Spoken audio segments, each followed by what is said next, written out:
Hi guys, in this video I will be explaining how to create Facebook pixel. So here is the homepage of Meta Business Setting, and how can you create a pixel on your Facebook? Simply tap on the three lines, and from here, search for the option Event Manager.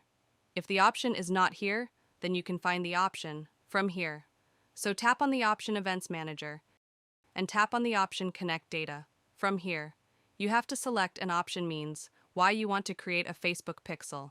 If you want to create the Facebook pixel for your website, then tap on this option Web, or you are creating pixel for app or for offline purpose or for CRM.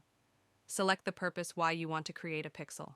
Like for an example, I will create a for my website, so therefore I am tapping on this option. And tap on the option Connect here. You need to write the name of your pixel. For example, I am writing the name Demo. You can also select the name of your pixel by yourself. After selecting the name, tap on this option Creates. Add your website. You can also add your website by pasting the link of your website here.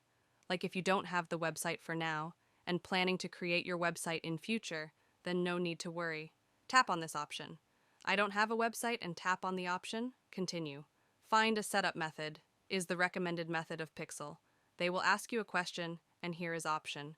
Do it by yourself, already know which setup method. So select one option from here and tap on the option Next, and again, tap on the option Next. Set up the partner integration or set up manually, select the first option, and tap on the option Next. So now pixels have been set up on your Facebook. So it was a basic way by which you can create a pixel on Facebook. I hope this video was helpful. If this video was helpful, please like and subscribe, and see you in the next video.